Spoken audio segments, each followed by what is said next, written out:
Hey guys! Welcome dito sa aking YouTube channel. Kung hindi ka pa nakaka-subscribe, maaari mong pindutin ang subscribe button and notification bell para maging updated ka sa mga susunod nating mga balita. And for today's video, ang mainit nga po nating balita ay pumapatungkol po dito kay Pia Wurtzbach na kung saan ay talagang iniintay po ng mga netizen ang komento, reaksyon hinggil sa hindi po pagpasok ng ating pambato sa Miss Universe 2023 na si Michelle Marquez D. Kasi talaga ang mga Pinoy ay naniniwala na malakas ang tsansa at malaki ang tsansa ni Michelle D na makakapasok ito sa top 5, top 3 at makoronahan bilang Miss Universe 2023 dahil sa galing at husay na ipinamalas at ipinakita ni Michelle D sa nasabing kompetisyon. Sa fierce at aura pa nga lang nitong si Michelle D ay talagang very strong at total package para maging Miss Universe, pero hindi siya binigyan ng pagkakataon na makahawak ng mic man lang sana. Sayang talaga at maraming Pilipino ang napapaisip na what if nakapasok sa top 5 itong si Michelle D. Ano pa kaya ang kaya niyang ibigay? Ano pa ang kanyang ibubuga? At papaano niya sasagutin ang Q&A? Ano kayang mangyayari? Pero marami ang mga netizens ang kung tatanungin ay panalo si Michelle D. Kitang-kita pa naman kung gaano ka-elegante sa pagsagot, kung gaano ka-class at katalino sumagot itong si Michelle D. Sabi nga dito, paano tatanggapin namin ang nangyari kung alam natin na deserve ni MMD manalo at mag-uwi sa crown? Sobrang sakit noon, tagos hanggang kalooban, hanggang kaloob-looban ng puso. Mas masakit pa sa breakup. Ano pa bang kulang? Nagkulang ba siya? Her performance is completely perfect. Instead of saying Philippines, she says Filipinas. From beginning until the end, sobrang ganda ng performance niya. Deserve ni MMD ang crown. Asan ang hustisya? Justice for MMD. So makikita po natin dito na talagang ang mga tao ay until now hindi pa nakaka-move on at nakaka-get over.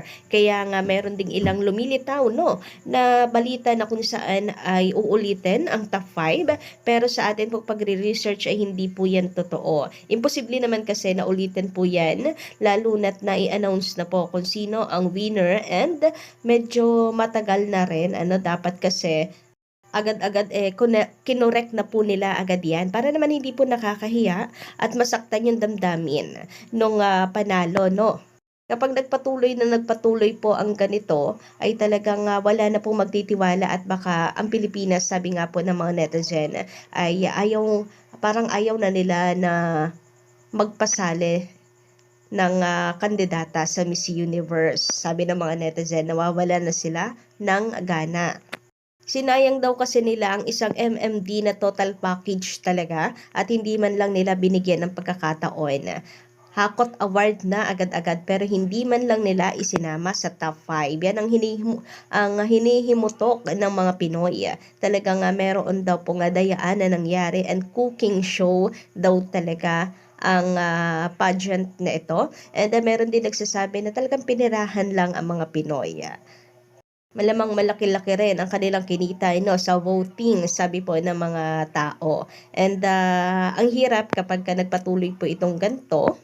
Baka salip na kagalang-galang at nakaka-excite ang sumali sa Miss Universe, ay maging toxic na lamang ang pagkakakilala ng mga tao dito dahil sa mga ganitong pangyayari na kung saan wala man lang explanations bakit sila naglabas ng top 5 na isinama si Michelle D tapos bigla nilang tatanggalin. Very unprofessional daw talaga. Trending din nga ngayon sa social media ang reaksyon ni Catriona Gray nang malaman niya na hindi pasok sa top 5 si Michelle D. And ganyan nga raw ang reaksyon ng lahat ng Pinoy. At till now ay hindi makamove on sa nangyaring kompetisyon. Pero sana daw ay salubungin pa rin natin ng mainit itong si Michelle D. And be proud na kahit papaano nakapasok ito sa top 10. Sabi dito, credibility ng mga judges din. Good luck. At may lumitaw pang ganyan. The very obvious, di ba? Grabe sila, mekos hocus focus. Mabuti pa si Harvey dahil itinama niya ang mali at umamin. Ito, iba talaga? 'Di ba? Very disappointed po ang lahat. Kahit anong mekos-mekos, nagbigay talaga ng sign si Lord na nadaya tayo. And mabuti na lang talaga may lumabas na ganyan, at least tayo po ay may pinanghahawakan na kung saan ay meron talagang mali sa nasabing kompetisyon.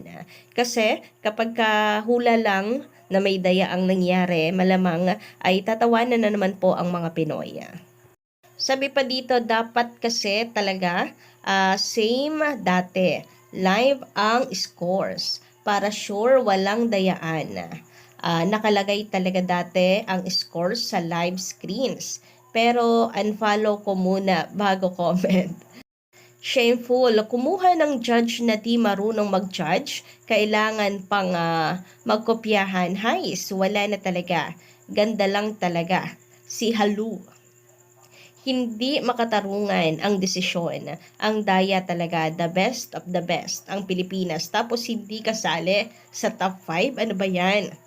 And even nga po itong si Pia Works Back na talagang iniintay rin po ng netizen ang kanyang reaksyon ay nagbigay ng kanyang komento at isa rin siya sa mga napapaisip na what if nakapasok sa top 5 itong si Michelle D. So sa kanyang pagkukwento ay parang meron din siyang question mark na bakit hindi rin nakapasok itong si Michelle D sa top 5 kasi very deserving. Base kasi sa kanya ay talagang magaling sumagot at matalinong sumagot itong si Michelle D sa mga Q&A. Kaya what if nakasama siya sa top 5? Ibig sabihin ay malaki ang tsansa, naniniwala siya na malaki ang tsansa ni Michelle D, pero hindi siya nabigyan ng pagkakataon. Hindi siya nabigyan ng chance. So tila meron siyang pagpaparinig dito sa naging pageant na ito na kung saan ay bakit ganon? Hindi binigyan ng chance si Michelle D. Pero kung nabigyan lang sana siya ng chance ay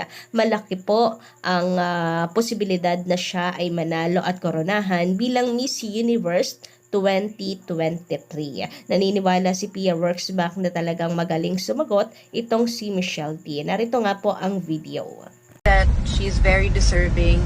Although I am still wondering of what could have been if Michelle made it into the top 5 and had the chance to answer a few questions because she's really good at Q&A and you wonder, you think of what could have been, but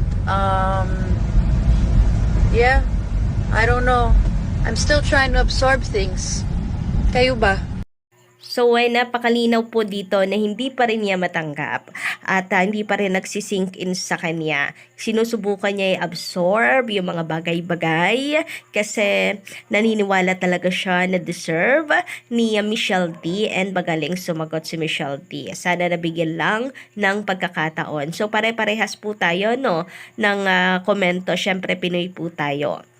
And of course, hindi lang naman kasi dahil sa Pinoy po tayo. Kitang-kita naman po kasi sa performance kahit nga po ibang bansa, taga-ibang bansa, naniniwala na very deserving at feel din nila na makakapasok talaga ito sa finals. Itong si Michelle D at makokoronahan na bilang Miss Universe dahil malakas ang laban at dating ni Michelle D. Marami din ang nagtataka na taga-ibang bansa. So tayo pa kaya na Pinoy na proud sa ating pambato na si Michelle Marquez D. Lalo na't kitang-kita po natin kung paano niya pinaghandaan. Kitang-kita po natin yung kanyang performance. Talagang 100% at iba siya. Talagang remarkable. And masasabi natin na iconic ang Miss Universe na ito and unforgettable of course. Sabi pa dito, give her a homecoming. She raised our flag and carried our country. She deserves everything after all the hard work she did. She's clearly the winner and had everything. It's not her loss, it's theirs. Mabuhay ka, Michelle D.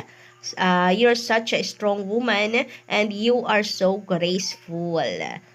Grabe, napaka-strong message. Sabi pa, boycott Miss Universe. If this is how the owner runs Miss Universe, then this pageant cannot be trusted anymore. This pageant is about the beauty and empowerment of women around the world making difference in their respective countries. There is always karma. So, kayo po ba, anong inyong komento about dito? Pa-comment lang sa baba. And don't forget to click the subscribe button and notification bell for more updates.